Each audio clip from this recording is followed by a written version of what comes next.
Hey everyone, Mr. Happy here, and today we are taking a look at a new Lodestone post regarding congestion during Dawntrail's launch. Okay, listen, for those who haven't been around for a very long time and may only remember Endwalker's release, I'd like to point out a very unintentional pattern that we've had. Every even-numbered expansion has had really bad congestion, and all the odd-numbered expansions have had really smooth launches. So like Heaven's Ward, Shadowbringers, those are the only two. Those two had good launches, but A Realm Reborn, Stormblood, and Endwalker, not so much. So what we're hoping regarding congestion is that Dawntrails is going to keep to that pattern. And Yoshi P seems pretty confident about it, but this post is basically outlining all of the major things you need to know about things they're doing to try to make sure that it's not an absolute terrible time. So with the launch of the new expansion, we're expecting far more simultaneous logins compared to usual. In light of the congestion that occurred during the launch of Endwalker, never forget, we have taken precautionary measures such as expanding our data centers and adding new worlds. However, our player base has continued to grow since then, and a large number of players will be playing for extended periods of time during the launch of the new expansion, which could result in worlds reaching their login caps and therefore longer login queues. To alleviate our player concerns, we'd like to share some details regarding situations that may arise during early access and the launch of Dawntrail, as well as our countermeasures against congestion.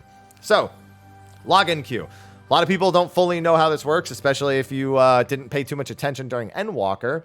So if you get a login queue, even if it doesn't appear to be counting down, the queuing process is still going. Do not leave the queue. You will go to the back of the line. Just sit there, patiently remain, and wait for the number to go down.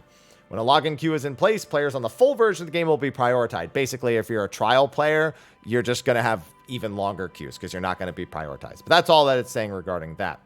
Now, this is the important bit. Restrictions on data center travel and world visit systems. As existing data centers and worlds are expected to become especially congested, the following restrictions will be in place starting in 7.0 until 7.01 or 0.05 at the latest, depending on the situation. So by Savage, this should be completely alleviated.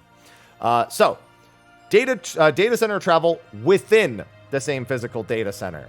For the Japanese data center, it's very interesting the way that it's put. The number of non-home world characters that can log in will be limited.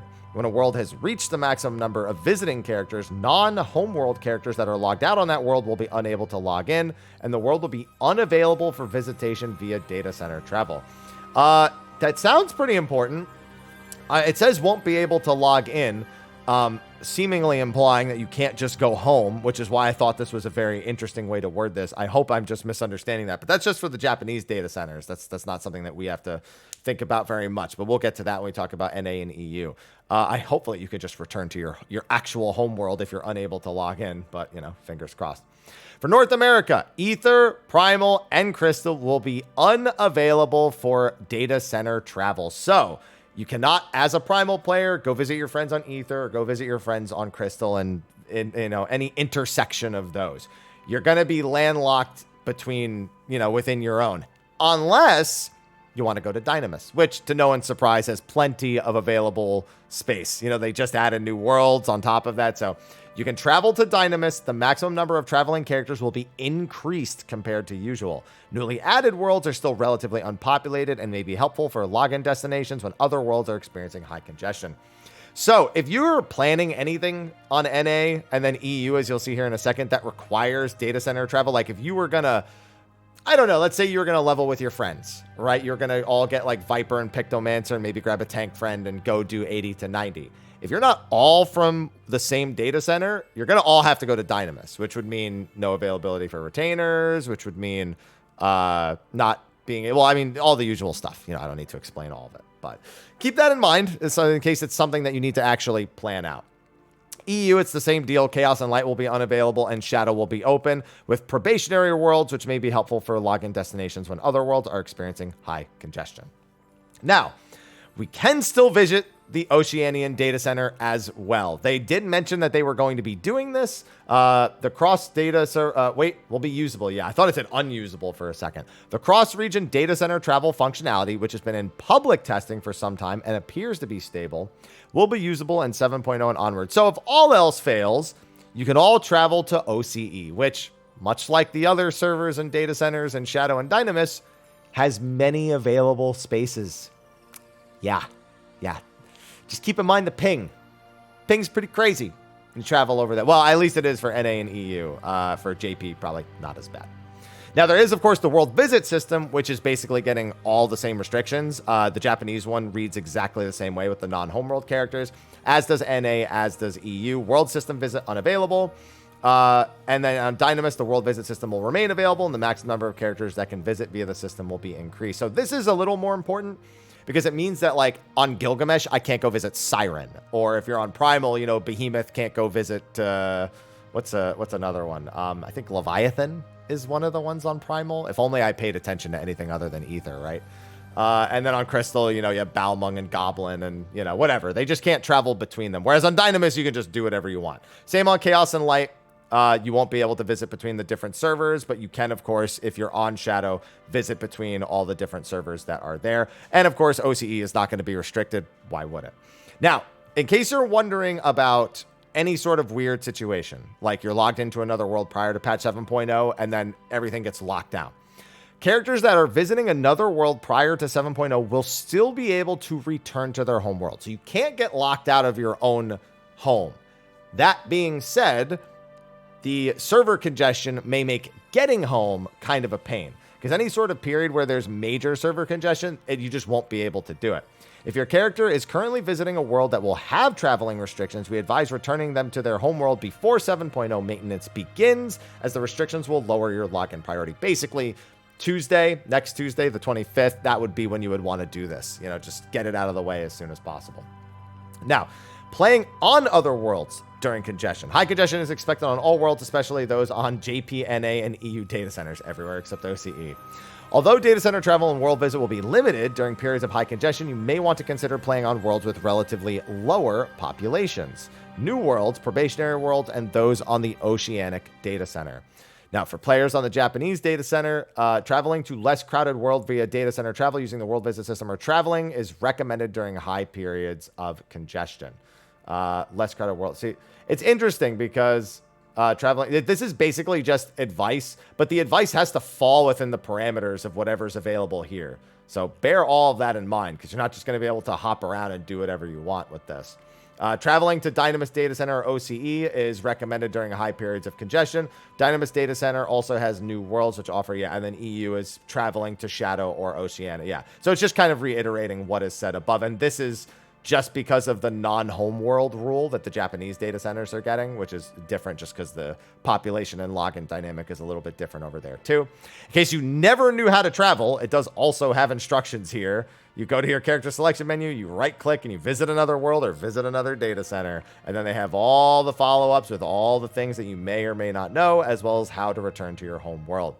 Now, character creation is another thing. If a world is congested, you can't make new characters on it. So if you have friends who are planning to start they plan to start playing with Dawntrail, play it ahead with that, because there's likely to be a lot of servers that are congested upon launch. We ask players to create new characters outside of peak congestion times when the world is less crowded. So usually like 2, 3 a.m. Pacific is a really reliable time to do most of that. Even a little bit later in the morning, like 6 or 7 is usually okay.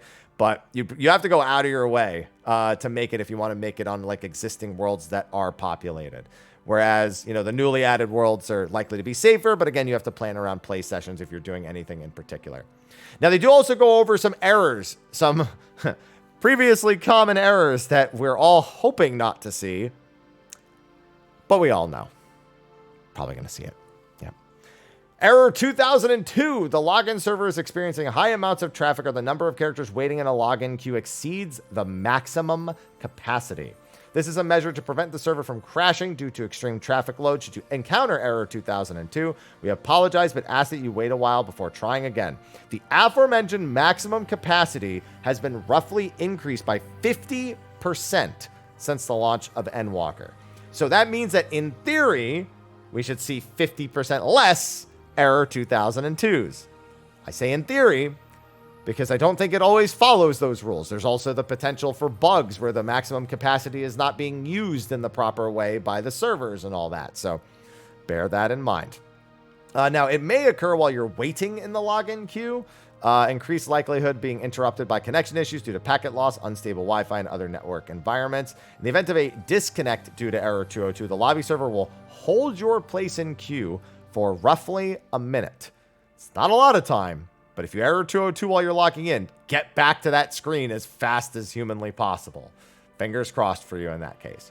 Now, also, error 90,000, both 2 and 6 during gameplay. We're very familiar with both of those errors. General network connection errors caused by network disconnections. Please check on the stat. So this is what it says error 90,000 is. But keep in mind, we have experiences that suggest otherwise. Like, yes, this is largely saying this is a local issue. And while it could be true, it could be a local issue that is absolutely out of your control. And it could just be like a mild, like, chop off of your connection to the server itself that may just, it could be for any reason at all. And it could be because of the servers themselves. So while this does say that it's a general network connection error, it's just saying all you can really do is check your network stuff and make sure it's not you. And if it isn't you, sorry, not much else you can really do about that. And then don't forget, automatic logout will be coming back. If you are inactive for 30 minutes, you will automatically be logged out. That's so people who want to play the game and are actively playing the game can keep playing the game. They also have a list of peak congestion times, and they're all listed in Pacific time for the North American post here, listed in other times relative to wherever you're reading the Lodestone post. So 2 a.m. to 8 a.m. PDT for Japan, 1 p.m. to 11 p.m. in North America. Europe is 4 a.m. to 4 p.m. It's crazy to me that NA has only a 10-hour period. And it's funny, Japan only has a 6-hour period. NA has a 10-hour period. Europe having the 12-hour period makes a lot of sense, but it's still funny to see. And then OCE, I'm shocked it's even on the peak. Listen, I guess technically OCE, what is considered peak doesn't necessarily need to be high relative to the other data centers. It just needs to be high relative to the login times outside of that window. So they're just covering their bases. That's all. Just keep that in mind. However, early access takes place during the weekend, expected outside those hours. I was going to say the same thing, but they say it right there. Preventative measures against server crashes. Number of characters that can move between in-game areas within a certain time frame will be limited. This is especially noticeable when you do hunts. We usually have multiple instances that are available on the release of the expansion, and people like to try to hunt across those instances. There's less travel available doing that. There's also less travel available between individual zones. So you may get stuck a little bit more, but only in extreme circumstances do you usually get stuck. Something like a hunt train early in the expansion is usually where this issue runs into, but it can affect players who are working through the MSQ at a more casual pace. If a hunt train rolls through a zone they need to get to, they may struggle with it. So worth saying that as well. Wait times for instance content. You know, if you have like a solo instance, it may take a while for you to get in. You may have to queue multiple times for it. So bear that in mind. But we do have the queue system in case of congestion during this. We have devised methods to stagger player traffic during main scenario progression should congestion occur. Number in the queue will be displayed upon attempting to enter the instance. We ask you patiently remain in the queue as players are admitted. So at least you have that information. You know how long you'll be sitting around for. My best advice is to try to get through the instances as quick as possible, ahead of as many people as possible. It doesn't really change this wait time because this wait time is normally across every instance content and not each individual one. So at the very least, you won't be waiting. If you're ahead of everyone, then the wait isn't so bad because you're already ahead. So that's what I plan on doing.